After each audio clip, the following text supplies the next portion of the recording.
Tonight, let's step back into a forgotten chapter of the world, a time before clocks, before pillows fluffed with foam, before sleep was quiet and private and clean. This story waits in the hush between candlelight and dream. In crooked rooms where the floor groaned under the weight of winter, in haylofts and abbeys and damp stone cottages, where the fire burned low and the night stretched long, there was a rhythm to the dark in those days. Not one long sleep, but two, sometimes three. It's broken by whispers, prayers, strange sounds, and restless breath.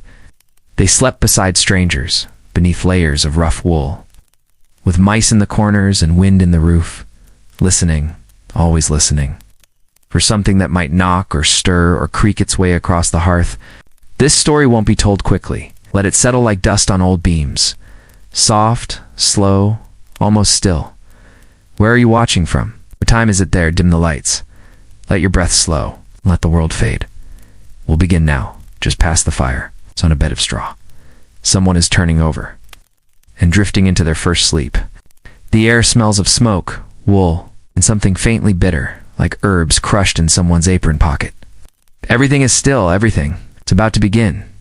The bed was nothing more than a wooden frame, low to the ground, with cords stretched tight across its belly, holding up a sack of straw that had long since gone flat in the middle. It sighed when she lay down, not from comfort, but from memory, the kind packed deep into old fabric, warm from use and laced with the scent of the day's dust. The straw crackled beneath her as she shifted, wrapping her shawl tighter around her shoulders. Somewhere near the hearth, a kettle still whispered over dying coals, its last bit of warmth breathing into the silence. She closed her eyes, but the room was not dark. A bit of moonlight pushed through the thatch above, casting narrow bands across the stone floor where her boots waited, damp from the well path. Sleep didn't come fast, not here. It drifted in like smoke, soft and uneven. The straw prickled her skin where the linen sheet had twisted in the night. She scratched without waking, turned again, and listened to the soft murmur of mice in the wall. They knew the night better than anyone. Every family had a bed like this, stuffed each season with fresh chaff or oat stalks, whatever could be spared after the harvest. Over time, it flattened into something like a cradle. Deep in the center, pulling you inward as if the bed itself remembered how it was slept in. A slow indent carved by aching backs, winter bones, the press of hands folded over bellies full of broth. Her sister coughed from the corner, tucked behind the woven screen. They had to take turns changing the straw.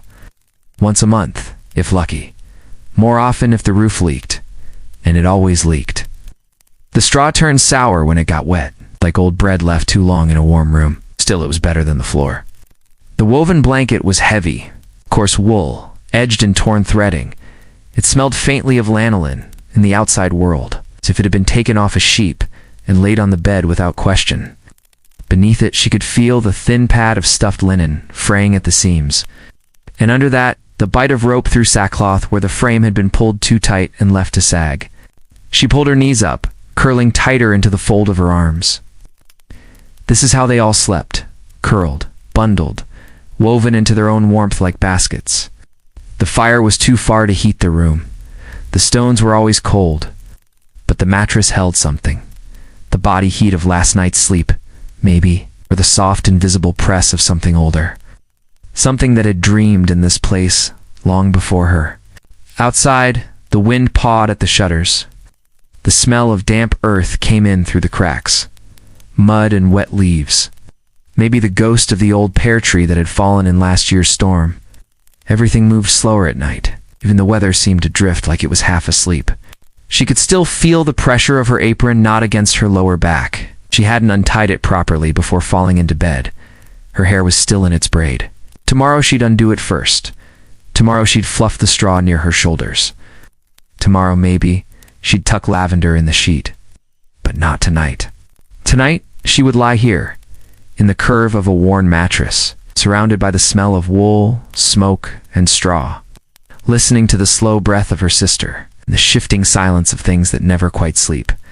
Sleep was coming, not fast, but certain.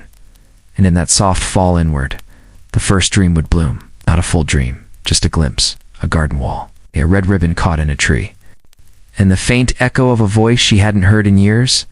The first sleep was heavy, not long, but thick. It's like slipping beneath a slow-moving tide. It pulled her under just enough to forget the room, to forget the ache in her shoulders and the itch behind her knees. It was not peace, not quite, but it was warmth. And warmth in that world was rare enough to be sacred. The room grew quieter as she fell. Even the mice paused, as if they too respected the stillness that comes with surrender. First sleep had a weight to it, the body sinking, the breath shallowing, the fire crackling only in memory. And then it lifted, not all at once, but like mist thinning over a field before dawn. Her eyes didn't open. They fluttered beneath the lids, brushing against dream. The body remained still, but the mind, that restless servant, stirred. It was the time between, not night, not morning. A secret hour, when those who slept in the old ways would wake gently without reason. The house was silent. Her sister didn't move, but she knew, without needing to know, that it had been 3 hours, maybe 4, since she'd drifted down. In the space between first sleep and second, there was a kind of freedom, a lull. Some rose to tend the fire, to check the goats, to sit near the window and pray by candlelight. Some made love. Some whispered to the walls, or listened for things they feared might whisper back. She simply lay there, awake, but not awake, thinking of nothing, thinking of everything. She could feel the coarseness of the blanket against her ankles, the tickle of straw that had worked its way through the sheet. Her mouth was dry, but she didn't move. Not yet. It was enough somehow just to exist, just to float. This space between sleeps was old, older than the house, older than the family. People had lived like this for centuries, rising and resting in intervals, like the tide and the moon. There was no shame in waking. The shame, if any, was in pretending the night could be swallowed in one long breath. She reached one hand across the bed, touched the cold edge of the frame. Her fingers ached faintly, not from work but from stillness. In the hearth, the last coal gave a little sigh, then went dark. She imagined the ember's last warmth curling up the chimney, fading into the sky. Sometimes, in this strange hour, she would dream with her eyes open. Not visions, but soft thoughts, dressed in shadow. She once imagined a boy she'd passed at market, holding a basket of apples, his boots too large, his eyes like moss. She imagined what it might feel like to sleep beside someone with warm hands, not for love, just for heat. Other times, she remembered things she hadn't meant to. Her mother humming while spinning wool, the way her father coughed before he passed the bread, the shape of her old dog's ears before he stopped coming back to the step. These thoughts didn't hurt, not in the between time. I think just hovered like lantern light caught in fog.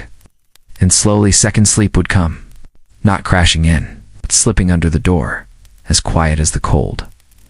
Her breath deepened again. The fingers relaxed. The ache behind her eyes softened. She could still feel the world, but it no longer asked anything of her. Second sleep was different. Stranger, it came with more dream, more color, less weight. She would not wake again until the light touched the shutters, till the rooster cried, until the chamber pot grew cold. But now she was falling, past memory, past straw, past the sound of her own heart, and into a darker place, where sleep became something older than rest, something like forgetting, something like peace. The bed was never meant for one. Not in these rooms, not in these winters. Sleep was not a private thing. It was shared, like bread, like fire, like breath. The warmth of another body was not a comfort. It was survival. She stirred before waking, felt the gentle press of her sister's knees against the backs of her own. That closeness had been there since childhood. The rhythm of sleep learned together, like a lullaby passed from skin to skin. They never spoke of it. It simply was. Sometimes it was a sister, sometimes a cousin, sometimes an elder with cracked hands and a breath that wheezed. On storm nights, it might be two strangers wrapped in borrowed wool at the edge of the hearth, pressed together without a name. Warmth didn't ask permission. The straw mattress curved to the shape of two bodies now. the indent deeper in the middle, where backs touched through linen shifts. In sleep, they moved together, gently, unconsciously, adjusting for breath and bone. Ow. No one taught them how to share a bed. The body learned it on its own. Her sister murmured something in the dark, just a twitch of sound before falling still again. It was always like this, talking in sleep, dreaming out loud. Once she'd whispered the name of a cow that had died 3 winters ago. Once she'd laughed. When it was colder, they slept tighter, feet tangled, arms folded into one another like roots. In the very worst nights, with frost licking the walls and the chimney clogged with ice, 3 or 4 would cram together under the same blanket, breath turning the wool damp from within. She remembered the smell of old sleep, breath and wool, and the faint sharpness of someone else's skin. A shared scent, shared world. There was no shame in it. Modesty lived by daylight. But in the night, the fire was lord of all, and it chose its favorites, those who clung close enough to hold on. In manners, it was the same. Servants slept like this, apprentices, scribes, widows, even the wealthy sometimes, even the priests. A bed wasn't judged by solitude, but by softness, by how long it could hold warmth after someone rose. And the body was not a thing to be hidden from, but held. She turned slightly, feeling the shift of straw beneath her ribs. Her sister rolled too, not awake but tethered, following the gravity of the dream they shared. Their foreheads nearly touched now. Her breath stirred a strand of hair that had escaped its braid. It was strange how sleep made them the same. By candlelight they argued, they worked, they counted turnips and worried over lace. But under the blanket, in that world of scent and softness, they were only breath and heat, woven together in silence. Some nights, there were too many in the house. A birth, a visit, a storm that forced travelers from the road. On those nights, sleep became something like a puzzle. Children curled beneath the table. Grandfather claimed the bench with his boots still on. And whoever was smallest ended up wedged between 2 ribs in a cold wall, dreaming crooked. But even then, no one was alone. Sleep was a fire that passed from body to body, a living thing, shared, treasured. The dog sometimes climbed into the bed too, not always, only when it rained. He'd curl by the feet, heavy and still. She liked the way his fur warmed her calves. It's the way he grumbled if she moved too much. Tonight, it was just the 2 of them, sisters, silent, stitched into one another by sleep and time. Outside, the stars turned quietly behind the thatch. No one saw them, but they moved anyway, turning the night slowly like a wheel. She did not know where the dream ended, and her sister's dream began, but the bed held both. And sleep, strange and slow, folded them together like hands in prayer. Not everyone slept. In the oldest houses, someone always stayed awake. Not by rule, not by punishment, but by quiet necessity. The fire needed tending. The door needed guarding. The night was long, and not every sound could be trusted. So each night, one soul sat by the hearth. Tonight, it was the old uncle, bent-backed, heavy-limbed, with a wool cap pulled over his ears. He sat on the low stool nearest the embers, wrapped in 2 cloaks, and the scent of pipe smoke long since burned out. His boots steamed faintly where they'd thawed by the fire. He didn't speak, didn't move much. Just poked the coals now and then, shifting the wood until it hissed and glowed again. Oh. He kept the flame alive, but small. Enough to light the room in dim flickers. Enough to let the sleepers breathe without waking. The old ones always watched the fire like it was a language. They could read it, the way it curled, the way it cracked. They said fire could warn you if something was near. If something outside had crossed the line between forest and threshold. He leaned back now, the stool creaking softly under his weight. His eyes weren't sharp anymore, but he listened better than anyone. He heard the groan of the wind in the chimney stones, heard the faint drip from the leaky corner, heard the child in the loft snore against the rafter pole. And somewhere beneath it all, he heard the quiet shifting of dreams. A good watcher never tried to stay awake. He let sleep rest against him like a shawl. Close, but never fully worn. He'd drift sometimes, nod, blink slow, but his hand never left the iron poker. They didn't always say thank you, the sleepers, but they knew. In the morning, when the coals were still warm and the frost hadn't crept through the door cracks, they knew. Sometimes strange things passed in the night, shapes without names, footfalls that stopped just outside the door, birds that cried out too late or too early. The watcher never looked for them. He just listened, kept his hands near the fire, whispered a name he no longer used. His feet ached, but he didn't move. His knees had stiffened, but he didn't rise. This hour belonged to him, this quiet moment just before the night turned back toward morning. It was his to keep. Once, when he was younger, he'd watched the fire with his brother. They'd whispered stories until their mother rose and told them to hush. The fire had danced higher then, bright and bold. Now it was shy, flickering in on itself, curling like breath. He missed that, the louder flame, the louder days. But this silence had its own weight, its own worth. In the beds, the sleepers shifted gently.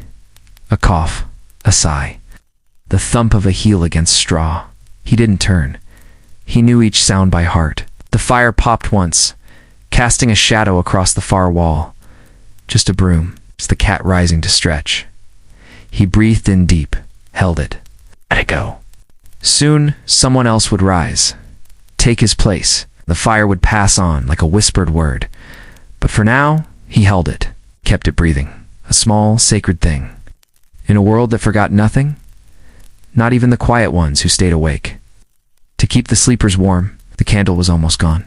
It sat in a dish near the hearth, its wax pooled wide and trembling with heat. The flame was small now, tired, dancing just enough to keep the dark from swallowing the room whole. It had been lit before sleep, as always, soft shield against the unknown hours. But no candle could last the night. They didn't measure time by clocks. They measured it by wax, by how long the stub could hold its light. A half hour if the wick was trimmed, more if the room was warm and the air still. Less if the wind found its way through the cracks. She'd watched it burn as a child, fascinated by the slow lean of the wick, the way the flame tilted without falling, how the wax melted unevenly, like it was thinking. Sometimes it wept down the side of the candlestick and hardened like frozen breath. Now, lying still beneath the thick blanket, she knew without looking. The candle was nearly done. The room had grown darker, not pitch black, not yet, but thick, like velvet stretched over her eyes. Shadows clung more closely to the corners. The air felt heavier. Ow. Even the straw on the mattress seemed quieter. It was near the devil's hour, that soft stretched time between midnight and dawn when dreams grew heavier. When the world turned inward, when breath slowed and thoughts drifted into stranger places, no one spoke of it plainly, but all felt it. A time when the dead were said to stir, when lost souls wandered farther from their graves, when the air outside the house changed, thinner, colder, like something was breathing just beyond the door. The candle held fast, just barely. Its light flickered over the worn stones of the wall, catching the edge of the wooden beam above her head. She knew every crack in that beam, every line of wood grain. She'd traced them with her eyes on nights like this, when sleep hovered but didn't take her fully. The flame flinched once. A sound outside, soft, a rustle, maybe, a branch, or a bird that hadn't yet remembered it was night, or something else. The dog didn't bark. That was good. Still, she reached one hand out, slow and sleepy, and touched the edge of the blanket, just to be sure it was still wrapped around her, just to feel the wool. The candle leaned again. The wick hissed, caught something deep inside itself, and for one breath it flared, then stilled again. She closed her eyes, tried to picture the wax the way it might pool when it finally gave up. She'd seen the base before. That flat, useless stub that meant morning wasn't far. She always felt a quiet sorrow when the candle died, not fear, just a kind of sadness. The dark didn't frighten her anymore, not the real dark. What unsettled her were the things she imagined in that hour between the light and the morning.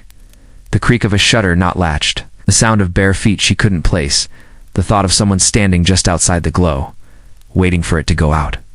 But it never did suddenly. It died in rhythm, like a sigh. And when it finally gave its last breath, the room felt emptier, like something had stepped through. The candle went out. She didn't move. didn't open her eyes. There was no need. She was part of the night now. Part of the hush. Wrapped in warmth and sleep and the memory of flame, she'd light another tomorrow. But for now, the dark would do. She woke to the pressure low in her belly. A slow ache, not urgent, but steady, familiar. The kind that arrived like a knock at the edge of a dream, soft at first, then more insistent. Her eyes didn't open right away. She lay still, waiting, hoping it would pass. Hoping sleep might take her under again before she had to move. But the ache remained, quiet, patient, unrelenting. The chamber pot sat near the wall, under the window, cold as stone. It was always the same place, always the same sound. The soft clink of ceramic on wood when someone fumbled for it in the dark. She shifted beneath the blanket. Her sister didn't stir. That was good. She moved slow, so slow, sliding one leg free of the wool, then the other, feeling the bite of air along her ankles. The fire was out, the warmth gone. Her feet met the floor like stones dropped in a stream. Sudden, stiff, unwelcome. The chill rushed up her bones. Not sharp, but deep. The kind of cold that lived inside the house, inside the stones, inside the night itself. She padded across the floor without shoes, quiet as a cat, avoiding the spots she knew would creak. Her shift hung loose at the hem, brushing the tops of her knees.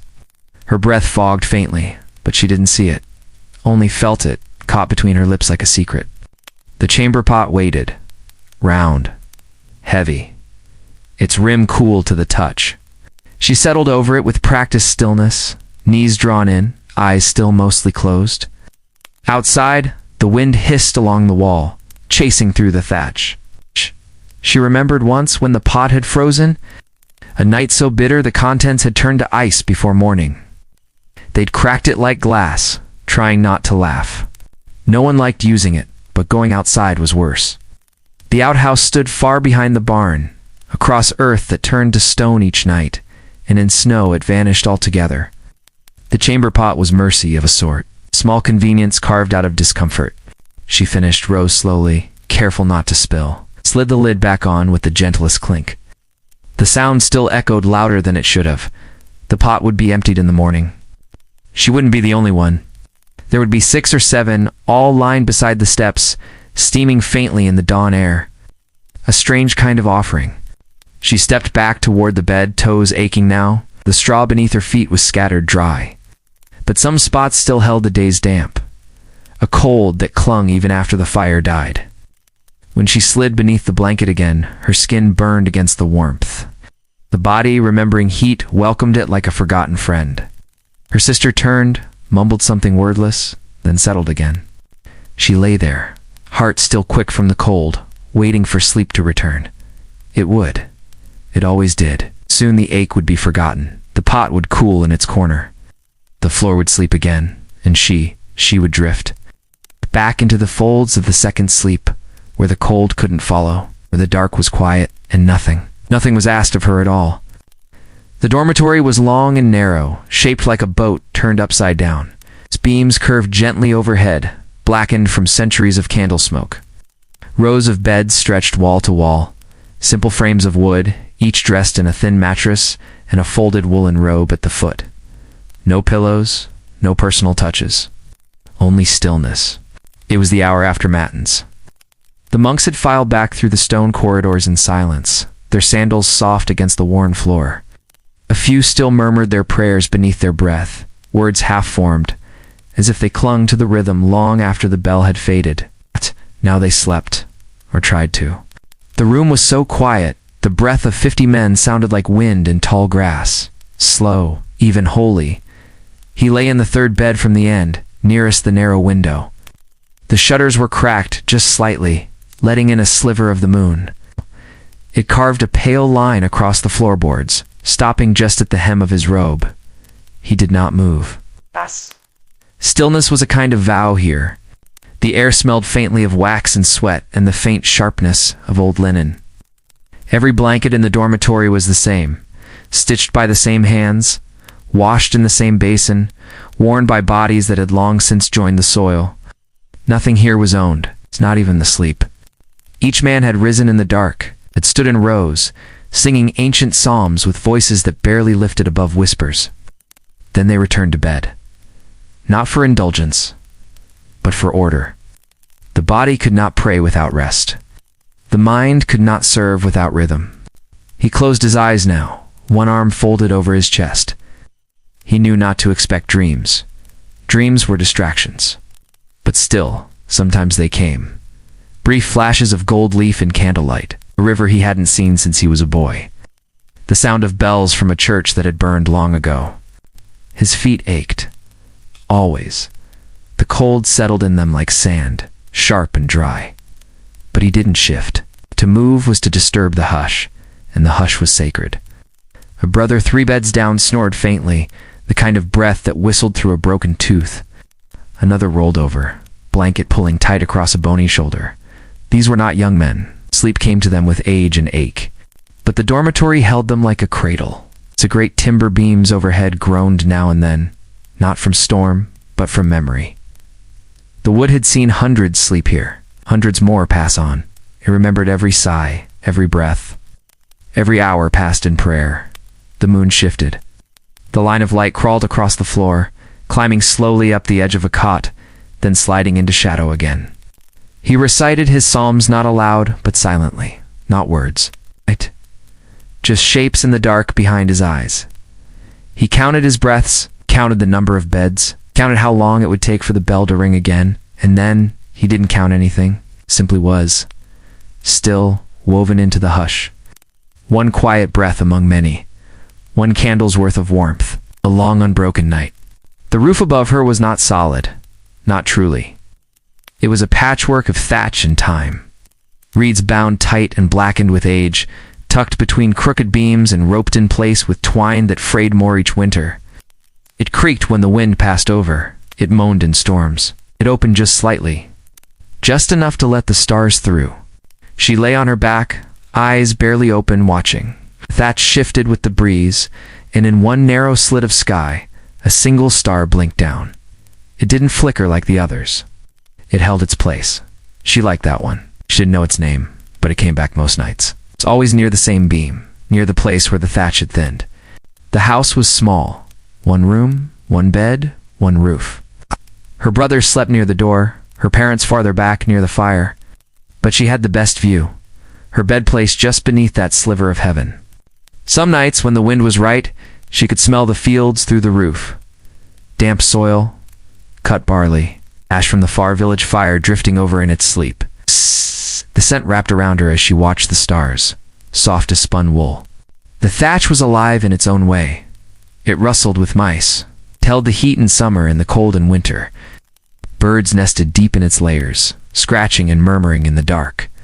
One had fallen once, slipped through, and landed on the hearth. Her father caught it gently, whispered something to it, then let it go out the window. She remembered that. She thought of it now as she lay still beneath the wool, eyes fixed on the crack in the ceiling. The stars beyond felt close. Not like the ones she saw in the daydreams of her chores, not distant specks, but near, watching, breathing. When it rained, the water crept in, slow drips that fell on the floor like clock ticks. Her mother would place pots beneath the worst leaks, and they'd fill overnight, singing in the storm. But tonight the sky was dry, stars were clear. She imagined what it would feel like to float up, just through that thin slit in the thatch, to rise into the air and pass over the fields, see the roofs of every house, every flickering candle, every sleeper curled in straw. She imagined looking down at her own small shape, wrapped in gray wool, barely breathing beneath the beam, and she imagined something looking back. Not frightening, not kind, just old, as old as the sky, something that had watched every sleep thatched beneath it. The wind tugged gently at the roof, and the star blinked once more. She blinked too, slower, softer. The lids fell heavier. The body eased. Her breath found the rhythm of the rustling straw above her, and just before her eyes closed, the star disappeared behind a drifting piece of reed. The gap was gone, the sky hidden, but the dream remained. And she drifted into it, weightless, silent, guided by a sliver of starlight that no longer needed to be seen. to be known. Her house was the last on the lane. Small, lopsided, with a door that never latched and a chimney that leaned like it was tired. The windows were thick with soot, the glass cloudy, the shutters warped from rain. No one passed by after dusk, not often. Children whispered when they did, tossing glances over their shoulders, holding their breath. She slept alone, had for many years now. The bed was low and wide, made by her husband's hands before the sickness took him. The frame creaked in one corner when she turned, but she never fixed it. The sound was familiar. It's almost welcome. Tonight the fire was out. Coals had gone dark early, and the kindling she'd set aside was damp with fog. She lay in the dark, wrapped in too many blankets, a tin lamp guttering low beside her. The night was cold, and it carried things. She felt them sometimes, before she saw them, a change in the air. The way the curtains moved when there was no breeze. Some said she had second sight, others said worse. But she didn't listen to gossip. She'd seen enough of death to know the dead were quieter than the living ever were. Still, there were nights like this. The house didn't feel empty. She kept dried rosemary under her pillow, above the lintel. A small pouch of iron filings beneath the bed, stitched into cloth, just in case. She'd heard the knock before. Always 3 times. Never more, never less. Soft. Polite. Tonight it came just after midnight. She didn't sit up, she didn't speak. She only opened her eyes, slowly, listening to the creak of the wind and the quiet scrape of something against the door. Not begging entry, just reminding her it was there. The visitors didn't need to come in. That wasn't their way. They were passing things. Echoes. She knew that. Yes. She'd seen them in the glass once. A face not hers in the reflection. Watching. Waiting. She pulled the blanket closer to her chin. The room was darker now. The lamp had died. Only the faint glow of the moon pushed through the shutter cracks, silvering the wall with shapes she didn't try to name. There had been a time, years ago, when she'd called out, asked what they wanted. No answer. Only silence so deep it rang in her ears. Now she stayed still. Let them come and go as they pleased. Sometimes they left things. A folded scrap of lace that hadn't been there before. A spoon on the floor she hadn't dropped. Once a single sprig of heather laid gently on the windowsill. She never touched them, never questioned. When the rooster cried at dawn, the air would lift again. The weight would go. The room would warm. She would rise like always, fetch water, tend the hearth. No one would ask if they'd come. No one ever did. She closed her eyes again. The knock had faded. The room was quiet. But she could feel them, just past the walls, just beyond the cold. Passing through, never angry, just remembering. And she, wrapped in wool and stillness, would let them pass. The fire would return in the morning, but for now, she kept their company. One breath at a time. The house was too small, and the family too many. 6 bodies. 1 bed, a straw pile in the loft, a bench near the fire, corner for the cradle. Sleep came in pieces, traded like coin, passed from one to another, with quiet understanding. They slept in shifts, not because they wanted to, but because there was no other way.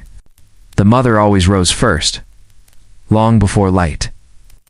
Her place in the bed passed silently to the eldest daughter, Kay, who crept beneath the still warm wool like a ghost, careful not to wake the baby beside her. The father took his turn after supper, boots still on, back to the hearth, one hand resting near the poker. He didn't speak when he rose, just nodded to the boy who waited near the wall, a silent command that it was his turn now, and not to waste it. No words were exchanged in the night, not unless something burned, or broke, or bled. The silence wasn't cold. It was necessary. It let sleep bloom where it could, brief and shallow, but precious. The boy's straw mat crinkled beneath him as he lay down. Not soft, not clean, but warm enough from the one who'd slept there before. The scent of their bodies still lingered faintly. Sweat, soap root, wood smoke, kind of comfort, whether he admitted it or not. Above, the loft creaked as someone turned. Probably his younger brother, curled too tight to stretch. The rafters were low. Anyone who sat up too fast would knock their head. He'd done it once in a dream, woke himself with a crack and a curse. Tonight the fire was low, but steady. Mother's hands had banked the coals just right. Her glow painted a soft path across the floor, reaching almost to the sleeping mat. He watched it as his breath slowed. The cradle creaked gently in its place, rocked by no hand, just the settling of the house. The baby didn't stir. Not yet. He'd learned to listen for it. The hitch in the breath before the cry, the sharp gasp that came just before the wail. If he caught it fast enough, he could slip a finger into the cradle, hush the babe back to sleep before it awoke the rest. They all had their roles. Unspoken, understood. Sleep wasn't long, but it was shared, like the bread. Like the grief, the girl by the fire had finally gone still. She always whispered to herself before sleep, lips moving without sound. He didn't know what she said, but it calmed her. That was enough. The roof groaned once. A high wind brushed past the walls, rattling the door latch. No one moved. They were used to it. The night outside was wide and restless. But inside, the silence held.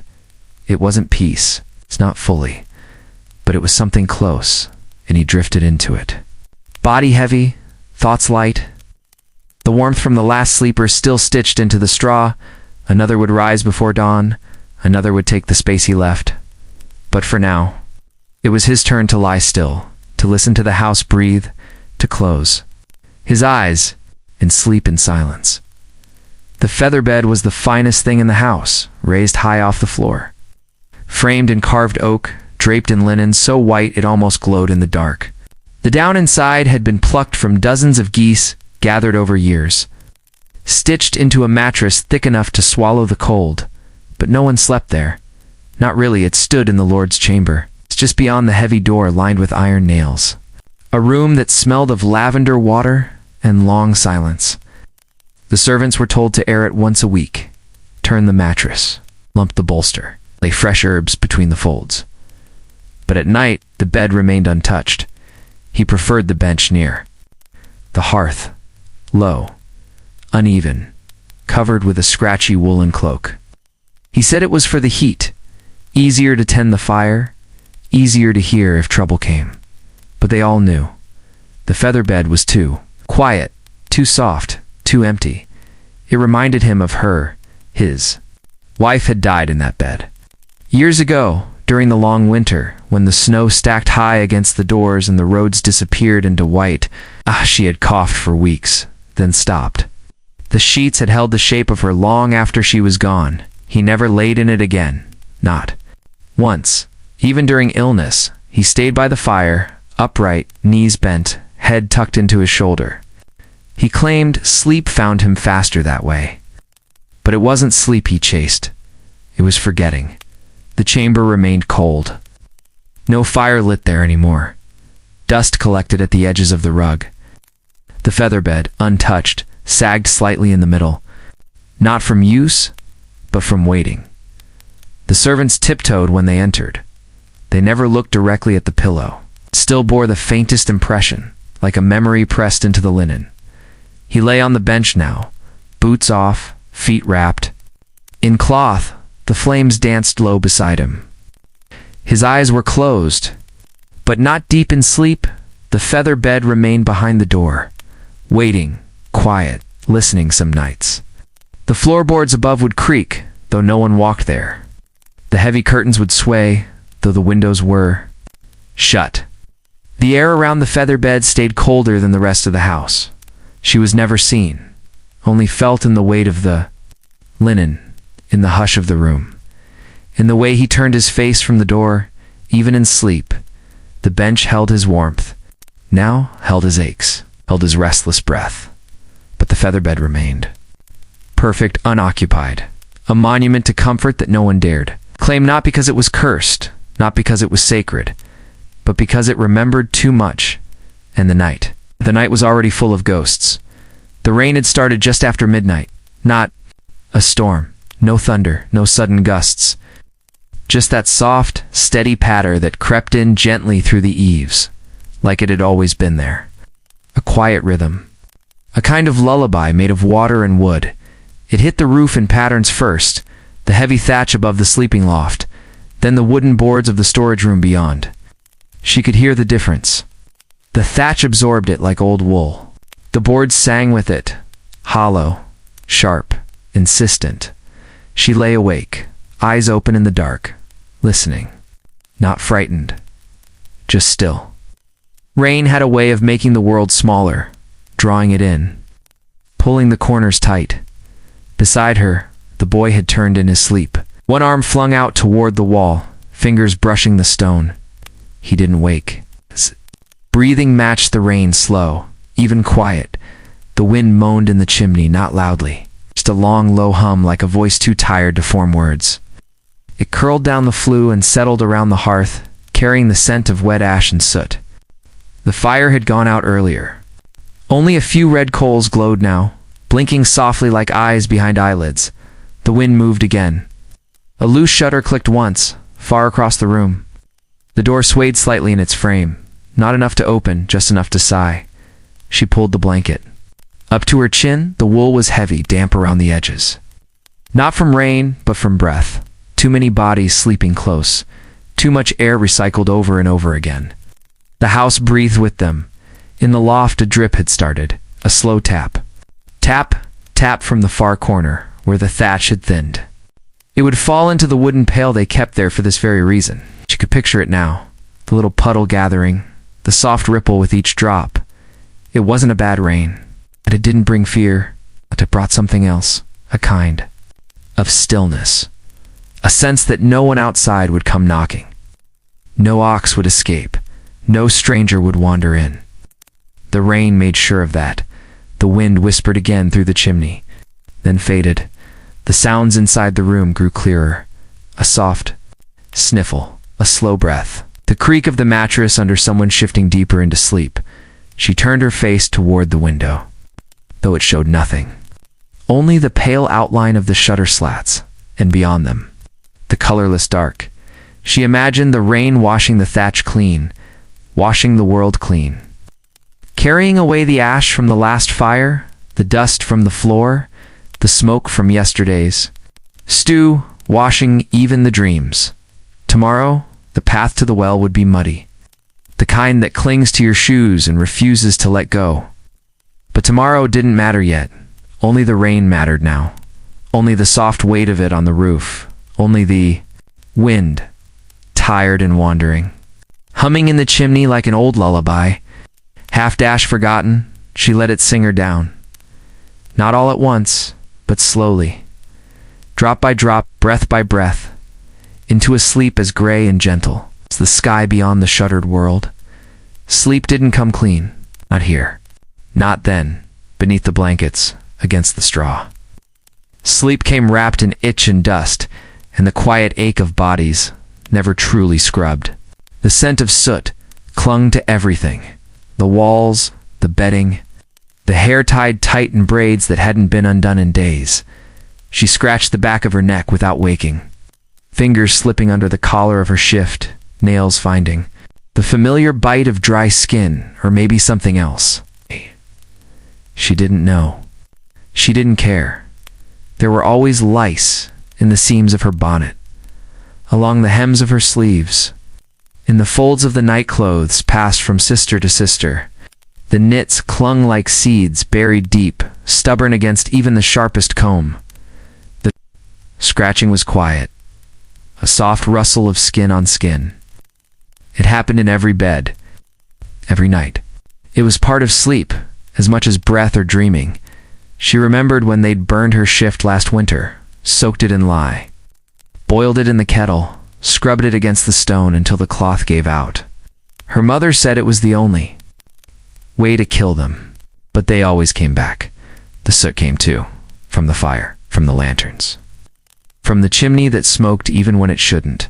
It settled into the blankets, fine as powder, staining fingertips, lining the insides of their nostrils. She'd once drawn a face in the soot, on the hearthstone, eyes, mouth, a crooked smile. Her father had wiped it away without a word. Now the soot just lived with them, slept with them. When she turned in bed, her hair caught slightly a strand, snagged against her collar where the oil hadn't been brushed through. Her scalp prickled. She scratched again, this time near her temple, letting her fingers press hard before pulling away. The blanket rubbed against her chin, rough with old wool, pilled from years of wear. She could smell it now, sweat and smoke, and something faintly bitter, maybe rosemary from the sachet her grandmother tucked into the corners of the bed months ago. Everyone scratched. Even the elders, even the priest who visited once a fortnight and never stayed longer than he had to. It wasn't shameful, it was living. The lice came with the straw, or the neighbors, or the sheep. They crawled, laid eggs, bit soft skin, made it hard to stay still. But they were part of the night, like the wind, like the cold. She curled tighter beneath the blanket. The itch behind her ear softened. The warmth of the bed settled around her again, heavy and familiar. Tomorrow her sister would braid her hair. Tighter, maybe smear vinegar behind her neck. Be fetch a boiled comb if there was time. But for now, she slept with a scratch, with the soot still on her elbows, with the crawl of something too small to see, and none of it mattered. Not in the dark, not in the quiet. Not with the sound of steady breathing all around her, the night pressing close, warm and imperfect. Isn't real. The weight of the blankets was almost too much. 3 layers of wool, thick and scratchy, pressed her flat against the mattress. A boiled linen sheet beneath it all, heavy with age, lay cool and smooth against her skin. The air was cold, but beneath the covers, the warmth gathered slow, building where breath lingered, where knees touched, where arms folded tight around the ribs. She could barely move. That was how it was supposed to be. The weight kept the cold out, kept the dreams in. Her grandmother used to say that heat was something you had to trap, not chase. Once you lost it, it was gone till morning. So the blankets were layered carefully, stitched from scraps of wool, patched from old cloaks, soaked in boiling water to kill what lived inside. They never dried all the way. Not in winter. Not in the corners of the room where the sun never reached. The smell of them, hot wool, clean soap, copper from the boiling pot, lingered even now. Long after they'd cooled, her feet had gone numb before bed. It was always the feet. They curled into one another, pressed heel to arch, seeking the place in the blanket where someone else's body had left warmth behind. The toes stung now, then burned faintly, then eased. She knew these layers, knew the feel of each one, the old cloak with the frayed hem, the cream-colored blanket with one corner missing, the coarse brown cover her mother had stitched during her second winter as a wife. She knew where the patches were, where the fabric dipped just enough to collect a pocket of cold. She knew how to tuck her arm so it wouldn't go numb, how to turn without letting in the night air. The bed beneath her sagged in the middle, but the blanket stayed flat, weighted, pressed, constant. She couldn't tell where one ended and the next began. They were one thing now. It's one soft wall between her body and the world. The boiled linen scratched against her chin when she turned her head. It was clean but worn, threadbare in places, nearly translucent. She could feel the weave of it. Like tiny ropes against her skin, she pulled it higher, tighter. A sigh escaped her lips. Barely a sound. Sleep came slower in this weight, but when it came, it stayed. The body stilled beneath it. The thoughts quieted. The breath matched the hush of the room. No draft could find her now. No wind, no ghosts, no fear. Only wool, only linen, only the slow warmth of her own breath, circling back, folding in, till even the cold in her toes gave up and softened. And sleep, deep and old and silent, pulled her gently under. They said she could speak with dreams, not read them, not guess them, but speak them, like language, like wind, like fire licking the edge of a candle that hasn't burned in years. Her cottage was small, just one room, one hearth, one cot tucked into the wall like a thought half finished. She never married, never wanted to.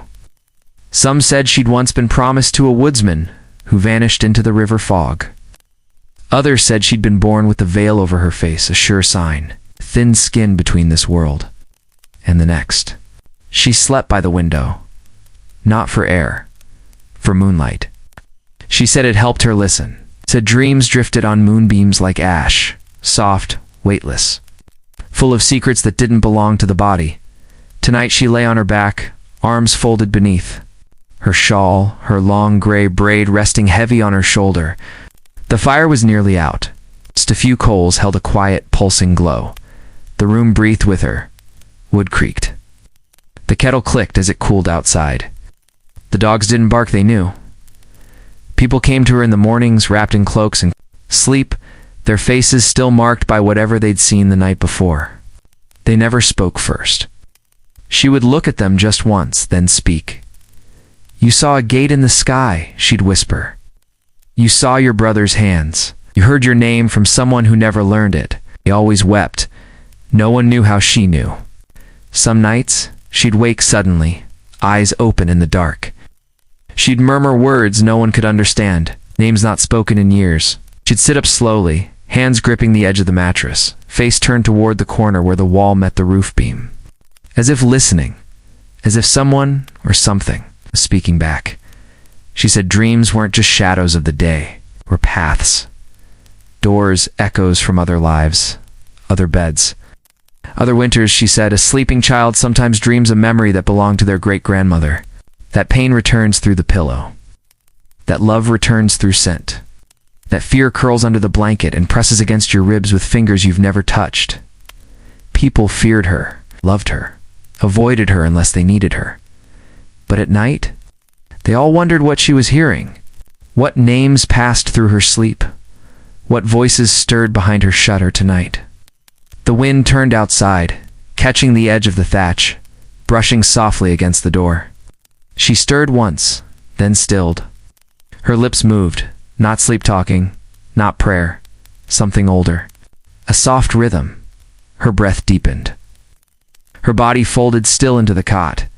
And then, sound. The faintest knock, not at the door, from within, from behind the wall. She smiled, eyes still closed. The dream had arrived, and she, the dream speaker, answered it, not with fear, not with words, but with silence and sleep, and the stillness of one who listens not for noise, but for meaning. The dog was there before she fell asleep, curled tight at the foot of the bed.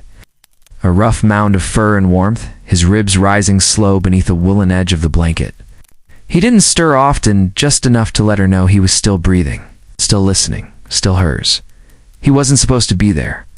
The dog wasn't for sleeping. Not in the house, not in the bed. But winters wore away rules faster than firewood, and tonight the frost had curled itself around the eaves like a claw. His warmth was worth the scolding. Her feet pressed near him now, not touching, just close enough to catch the heat that pooled from his belly. The steam that lifted faintly from the place where his fur still held the scent of earth. She shifted once. He gave a low grunt, not a complaint, just acknowledgement, then rested again, his nose tucked beneath his paw, ears twitching, and somewhere in the wall behind her, the rats stirred. Not many, just a few, but enough to remind her that the house was not just theirs. Never had been. She could hear them clearly, the skitter of claws on old timber, the soft rustle of straw that had fallen behind the hearth bricks.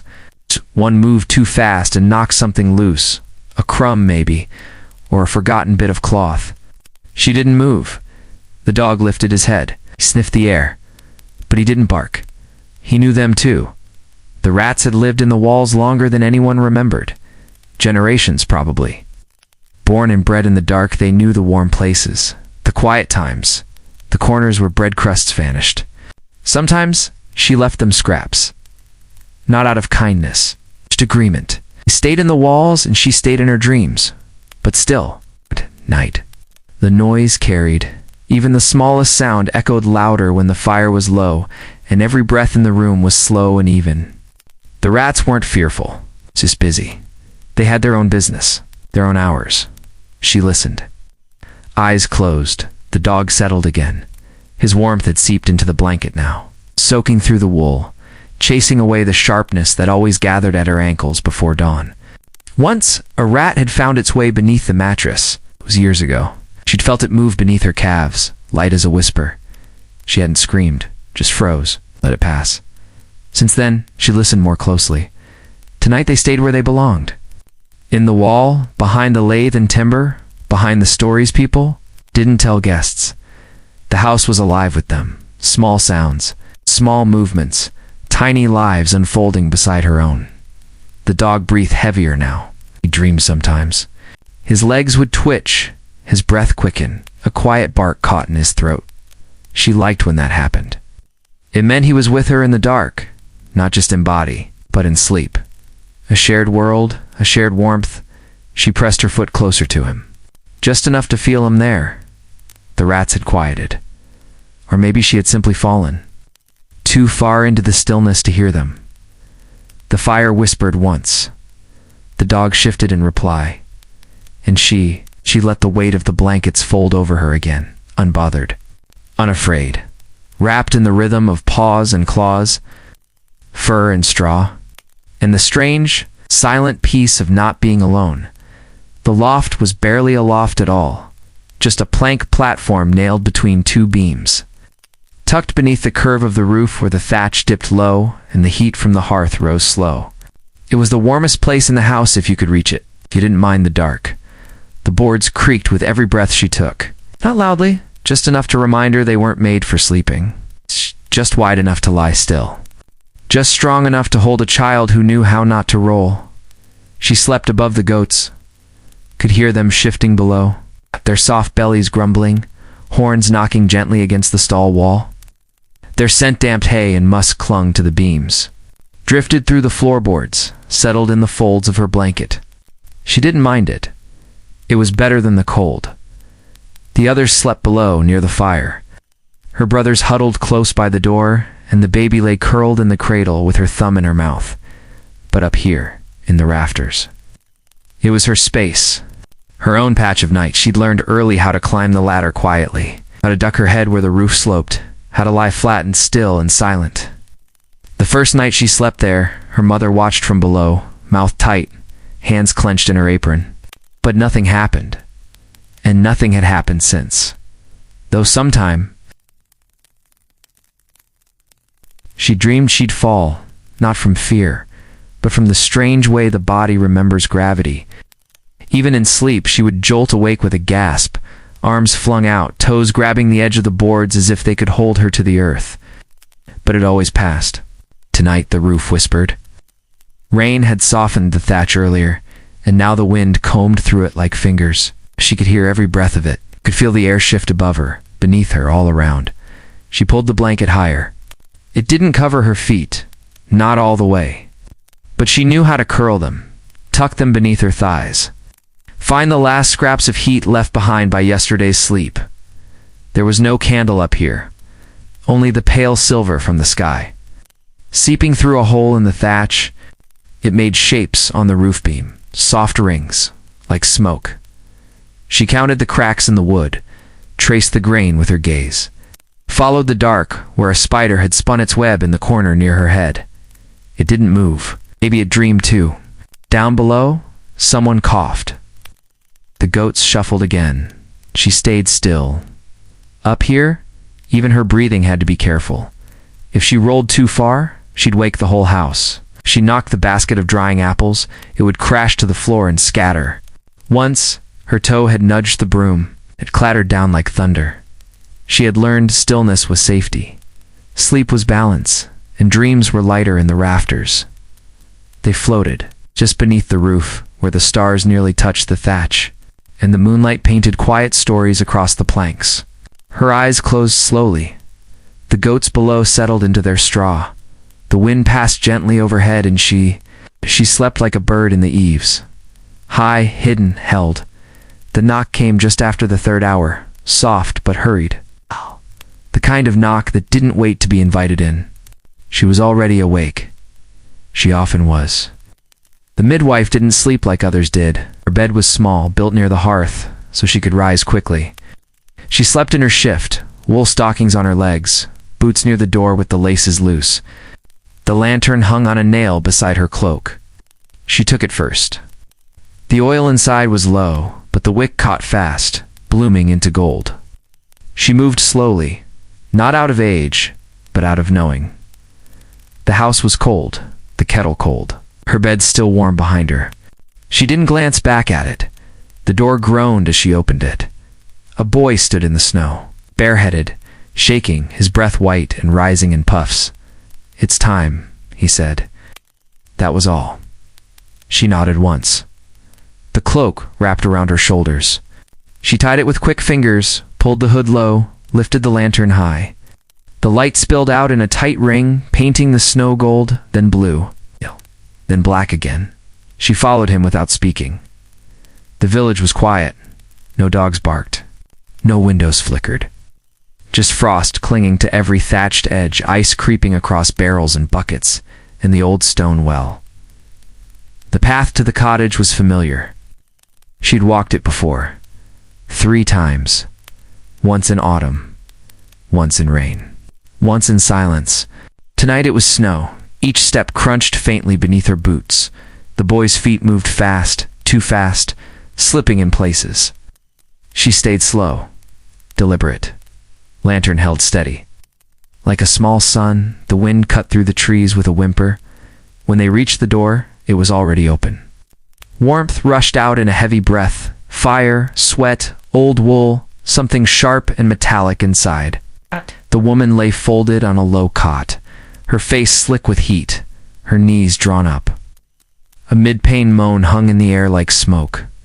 She didn't speak to her. Not yet. Just placed the lantern near the fire, rolled up her sleeves, and knelt beside the straw-stuffed mattress. The room was dim, but the light was enough. A sister sat in the corner, knitting without looking.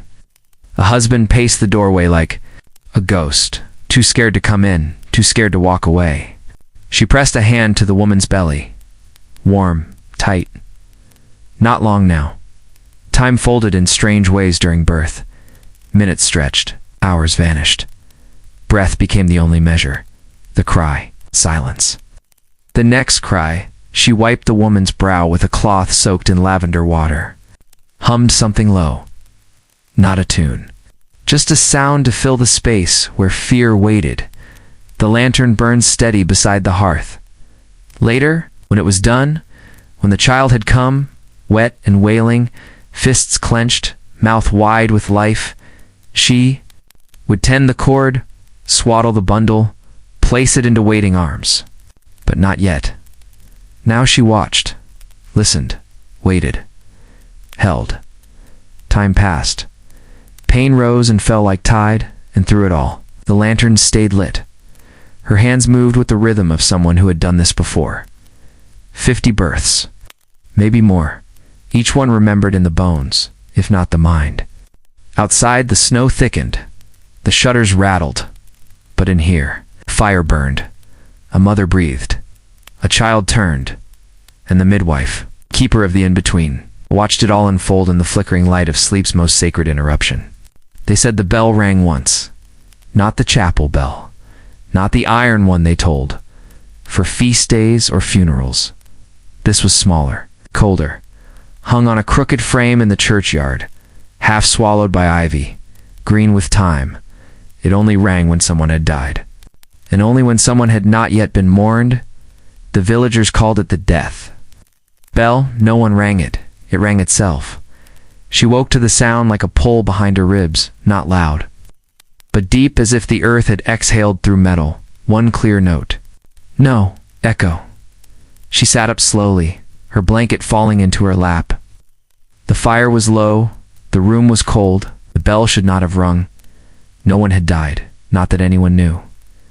And yet, the sound lingered. It's not in the ears, but in the spine. The others slept on.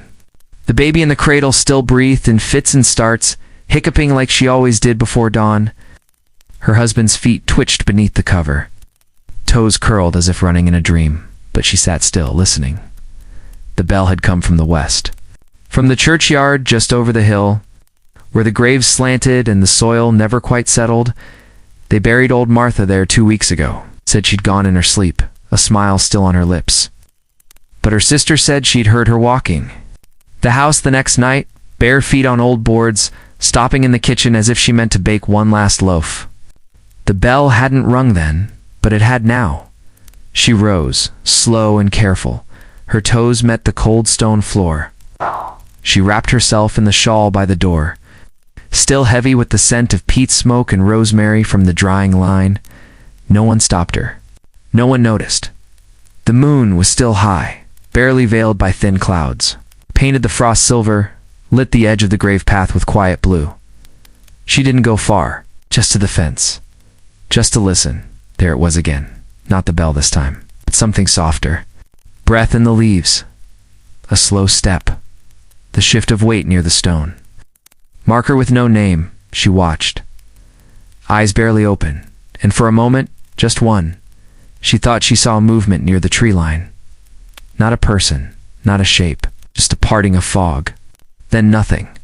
Silence returned. The graves did not stir. The bell remained still, but she knew. What she'd heard, and she knew what it meant.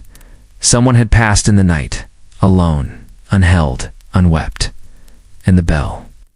The bell had mourned them first. She turned back to the house. The warmth called her now, the blanket. It's a slow rhythm of sleep. By morning, they'd learn who it was. But tonight only the dead knew. And the bell, that small, tired bell lost in ivy and ash, had done its duty. One note, one breath, to wake the world. Just enough to remember. The blanket had always itched. Not just the usual wool prickle or the scrape of poorly carded thread. This was different, deeper, a kind of crawling, like something beneath the skin, like sleep itself trying to warn her. She'd never liked the thing. It had been given to her by her aunt, a quiet woman with hard eyes and fingers stained with dye, who spoke in riddles and only visited on the feast days. "This'll keep you warm," she'd said, handing it over folded in a way too neat, too deliberate. "Keep it close." The wool was black, unnaturally so, not dyed black, born black, she thought, the kind of color that swallowed firelight that never faded, even after years of wash. Her mother said not to be ungrateful. Her sister wouldn't touch it. But it was hers now, and tonight, with the cold pressing hard through the windows and no other blanket clean, she had wrapped it around her legs, tried not to shiver. The itch started at her, small, nagging. She told herself it was dust, or old wool, or the rash that came with winter when the water was too cold to wash properly. But it moved up her calves, round her knees. It wasn't sharp, just present, so 100 tiny. Threads were tugging at her thoughts. She scratched once, but it brought no relief. Instead, she felt heat rise under her skin, not fever, not pain, just tension, like something watching. The blanket felt heavier. She hadn't noticed before, but it pressed differently than the others. It held no warmth of its own, only borrowed what her body gave, then gripped it tight, unwilling to give it back. She turned on her side, listened to the silence of the room. The others slept soundly. The fire was low. A candle flickered near. The hearth, its wick half drowned in wax, and still. The itch remained, not stronger, not weaker, but just steady. She remembered the words her aunt had whispered once when no one else had heard. "Be careful what you dream when it's wrapped around you." It had sounded like a joke then, a warning shaped like nonsense. But now, her skin crawled where the wool touched it. Her mind drifted not into sleep, but into something slower, something half-formed. She saw a door, wooden, carved, too small for any real use, and a hand. It's not hers. Pulling it open from the inside, she gasped, sat up, the blanket slid from her shoulders. The itch faded. The air around her felt thinner, quieter. She didn't speak, just lay back down.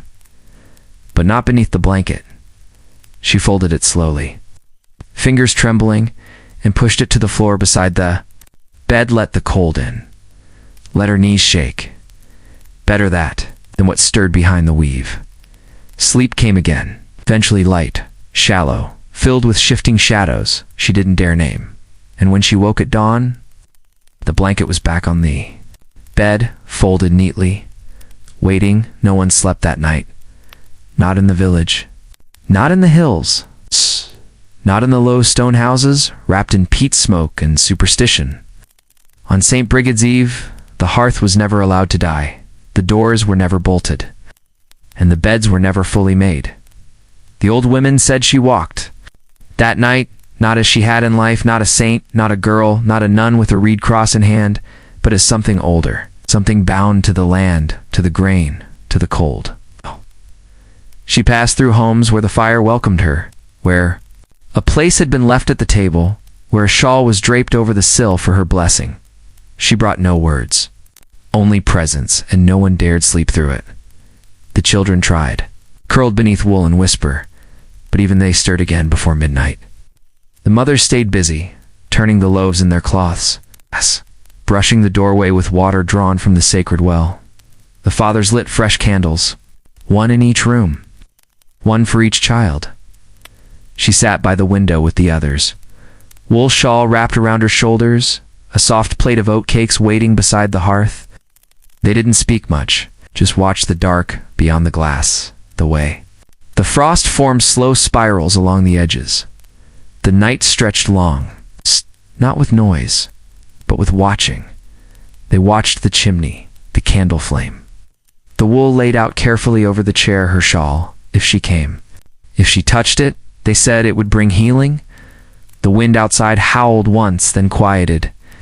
Not the sharp wind of storm, but the low hush of something passing. The kind that made the trees bow gently in the other house. The oldest woman had opened her door just a crack, enough to let her through. Enough to let her know she was welcome, because if you did not leave room for her, they said, she might find room anyway, and no one wanted that. So the doors stayed unlocked. The fire banked but alive. The bread unsliced. She thought of the story her grandmother had told, the one where St. Bridget came not as light, but as shadow, in homes that forgot. The people who woke with milk turned sour. Chickens quiet, children with fevers that lingered. It wasn't fear exactly that kept them awake, but something else, a kind of reverence, a knowing that this night was not for sleep, that something older than the saint herself moved beneath.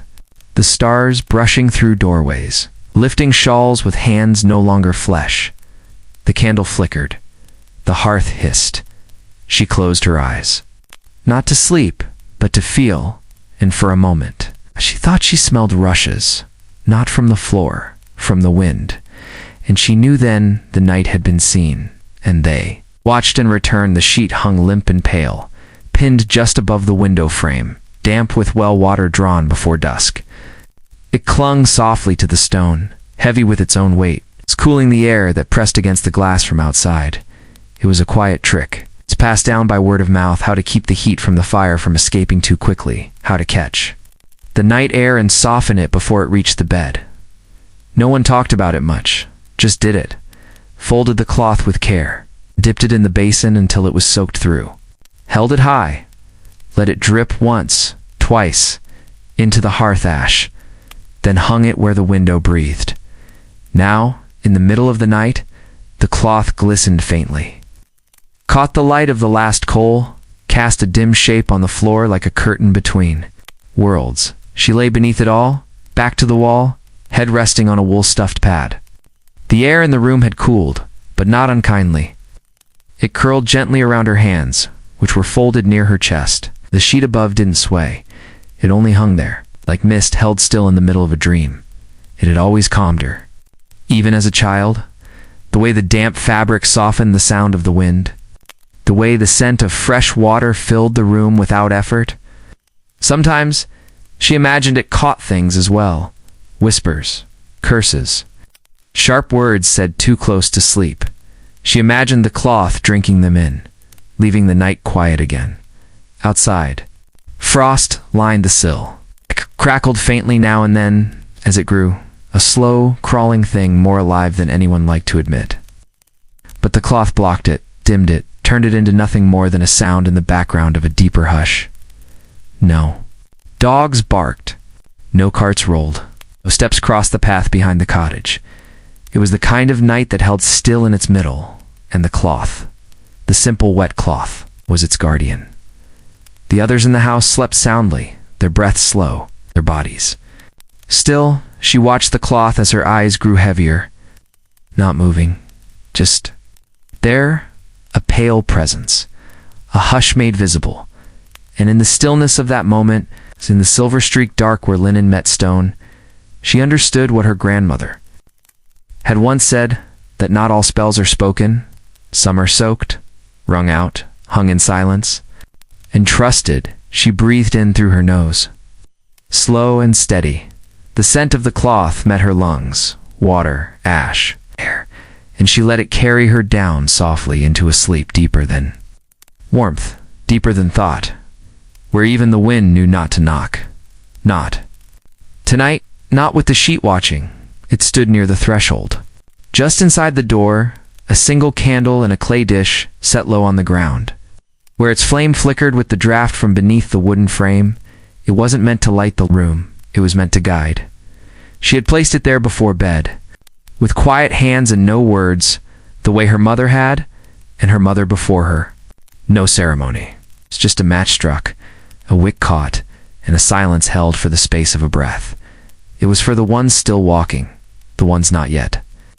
Buried, or not quite gone. They didn't talk about it much, the old ones who came before and never quite found the door, but they left the candle just the same, especially on nights like this. When the fog clung low and the sky felt too close, the candle was for them, for the lost, for the long dead. Uncle whose bones were never found, for the child buried without a name, for the traveler who died in the frost, just 2 hills over, wrapped in rags no one had claimed. She knew the stories. Everyone did, and so the candle stayed lit. The rest of the house had gone still. The fire in the hearth whispered low, its light soft on the walls. The children turned in their sleep, blankets pulled tight to chins, breaths slow and even. But the flame at the door was restless. It danced in strange patterns, leaned hard in one direction, then stilled, then flared again. Not from wind, not from movement, just presence. She lay in her bed, not yet asleep, watching, listening, not with fear, but with reverence. Some nights the candle burned smooth and quiet till morning. Others it guttered, hissed, and went out just after midnight. On those nights, she always rose early, swept the threshold, whispered a name or two, even ones she'd long forgotten. Tonight the flame held steady. For now, she could see it from her bed, a soft golden eye at the edge of the dark, watching the door as if waiting. Not for someone to come in, but for someone to pass through. She thought of the faces she'd forgotten, a neighbor who never returned from war, a cousin who'd coughed too long, then stopped one morning. The woman who sang by the well and vanished the next spring. The candle was theirs tonight, and hers, and the house's. It marked the space between sleep and memory, between presence and echo, between here and not here. Her eyes grew heavy, but she let them close only when the flame softened, folded low, and settled into a quiet glow. She whispered once, not a name, just a welcome.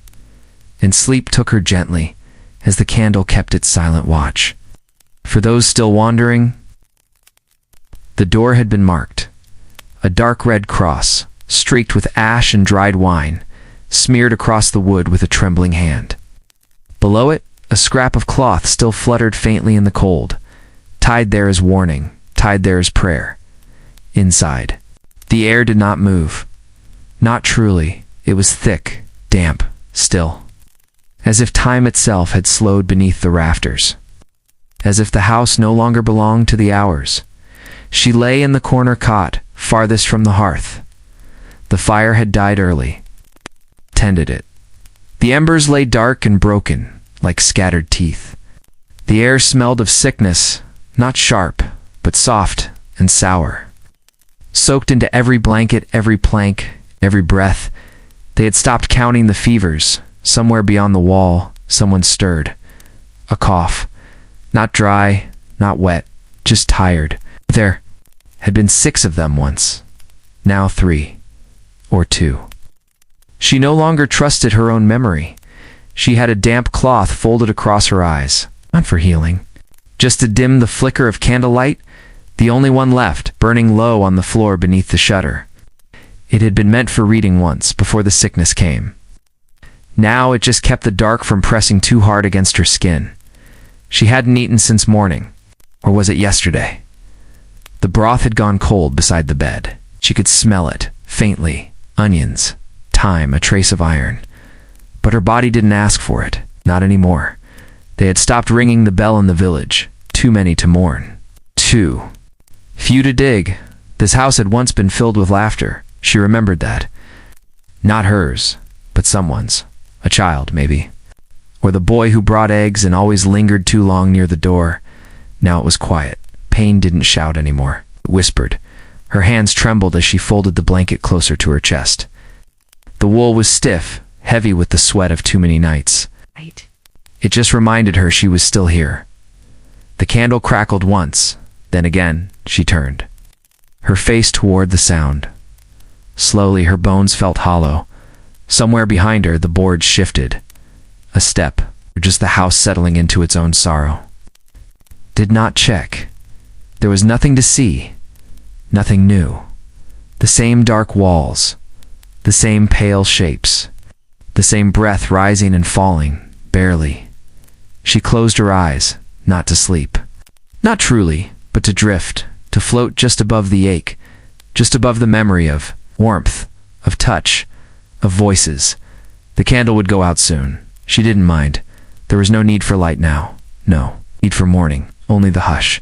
Only the stillness that had wrapped the house like frost. And the faint hope that if sleep came, it would be kind and take her softly, like a blanket folded, worn and waiting. The room was too quiet, too still for sleep. She lay beneath a linen sheet boiled clean the day before. Her shift stiff with starch, her hair bound in a braid so tight, her scalp ached. The women had braided it for her after the bread was set, after the flowers were gathered, after the wine was poured into jugs that no one had dared to taste yet. She hadn't spoken much all day. There hadn't been time. Hands had passed over her shoulders, her face, her arms, smoothing, pinning, brushing. Every touch meant to prepare her not for the morning, but for the hour before it.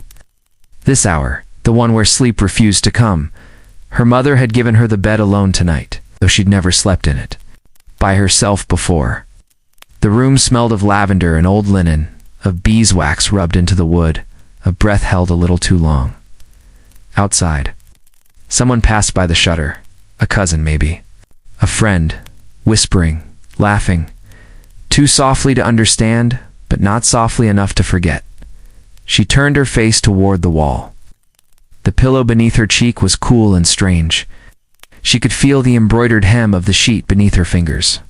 Uneven, but lovingly stitched. Tomorrow, she would rise before dawn, be wrapped in white, be led through the lane, past windows half closed, past faces peering out with knowing eyes. She would not be allowed to speak, not until her name was spoken beside his. She tried not to think of him. Not because she didn't care, but because it made the silence louder. He would be sleeping now. Or trying, on the floor of his uncle's house, next to the hearth, surrounded by brothers and songs and stories he would not remember. She wished she could hear his voice, just once more before morning, not for reassurance, just to know that something familiar would be waiting on the other side of this long, sleepless night. The blanket scratched her knees. The sheet was too tight across her chest. She shifted, then stilled again. Not even the fire was lit tonight. It was tradition, they said. No flame in the bride's room, only the dark, and the breath of the house, and the weight of what was too. Come. She could hear her mother moving softly in the next room. A board creaked. A pail settled on the floor. No, nothing more. The silence returned. Heavy. Wide, full of things she did not know how to name. She closed her eyes, opened them again, counted the stitches. In the curtain, counted her breaths, counted the hours. Until the sky would shift, but sleep did not come. Only the stillness, and the faintest trace of rosemary, where the old dress hung near the hearth. She breathed in once, slow and shallow. Tomorrow would come, but not yet. Not until the silence was finished with her.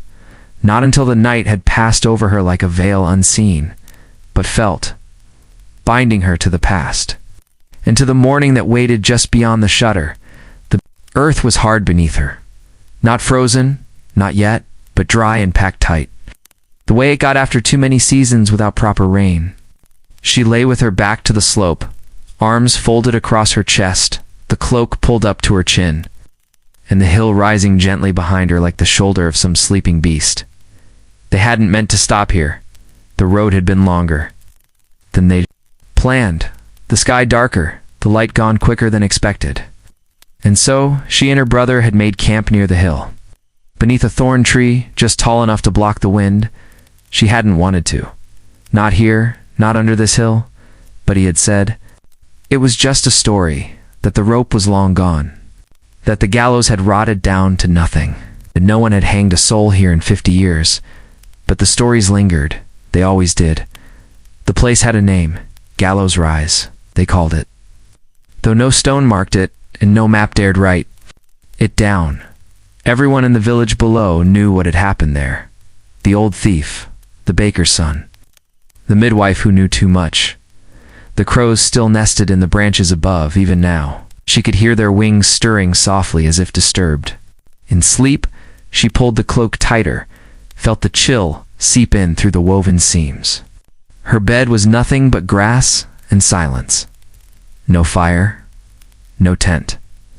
Just the night and the hill behind her. Her brother was already asleep, or pretending, curled on his side, with his boots still on, his mouth slack, his brow furrowed, even in rest. She stared. Up. The sky above was empty. No stars. Just the faint gray curve of clouds rolling in, it covering what little light the moon had offered. A wind passed low across the hill, not strong but strange. It didn't stir the grass the way it should have. It passed over her face without scent, without breath. She didn't turn her head, didn't look up the slope. She didn't need to. She knew what lay there, not in body, but in memory. In soil that remembered rope, and stones that had once held. Footprints. There was no sound, no footsteps, only the soft pressure of being watched. Or remembered. Sleep came slowly, reluctantly. Like it didn't want to enter this place, but she welcomed it anyway. Because the longer she stayed awake, the louder the silence grew, and the hill behind her waited. Always waited, not with malice, just with memory. She closed her eyes, listened. To her brother breathe, listened to the crows shift in the tree, and let the weight of the night press her into the earth, under the hill, under its hush, under its gaze, where the gallows had once stood. Unmarked, but never forgotten. The stone was cold, not just beneath him, but all around, in the walls, in the air, in the very breath that left his chest and came back hollow. The cell had no fire, no light, save for a slit above the door where moonlight passed like a blade through mist.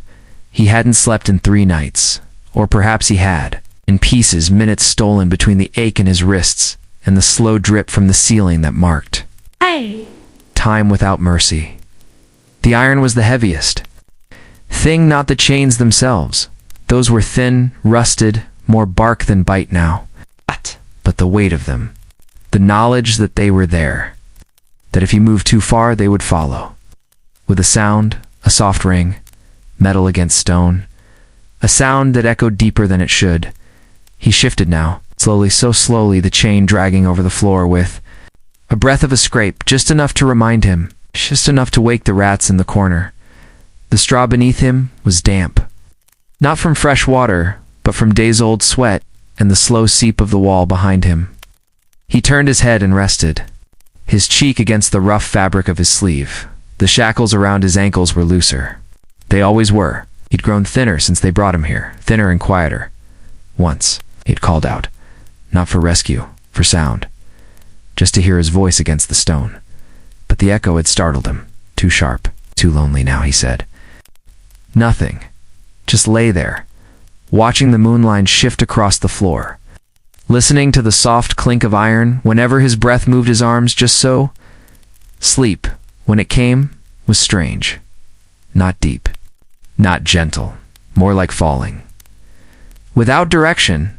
Sometimes he dreamed of warmth, a bench by a fire, a bowl in his hands, the smell of wet wool steaming in the heat. But even in dreams, he wore the chains.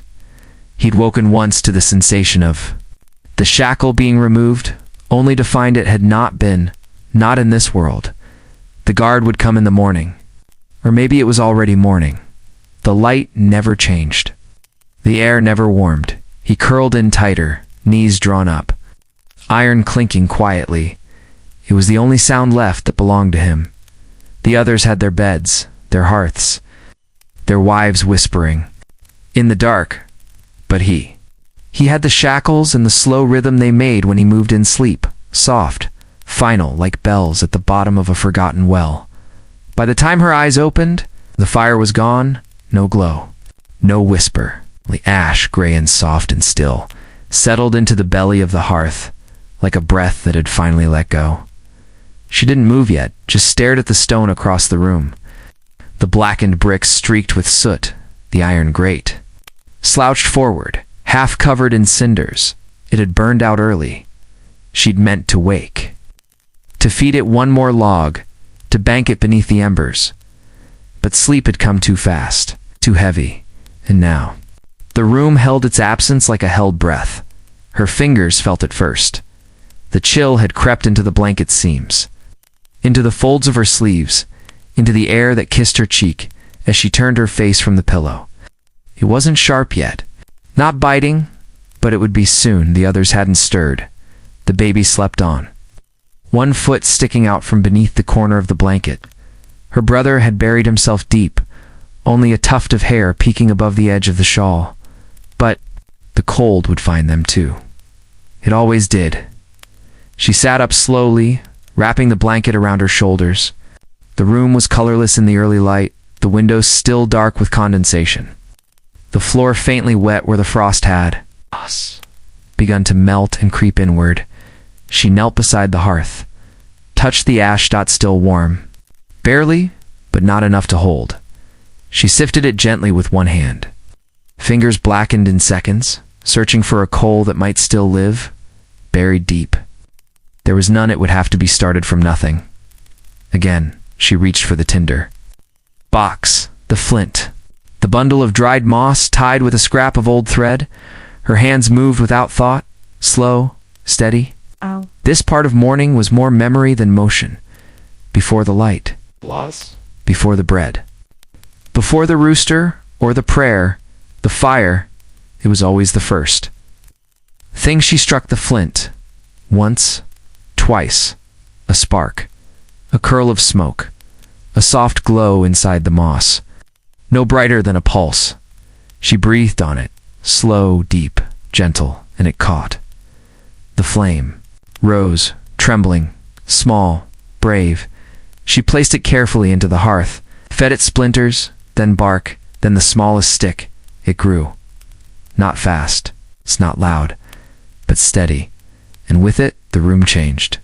The cold did not leave. But it stepped back a little. The blanket slid from her shoulders as she leaned in, hands outstretched. The warmth licked her palms, thin and welcomed. Behind her, the baby stirred. A breath, sigh, the faintest squeak.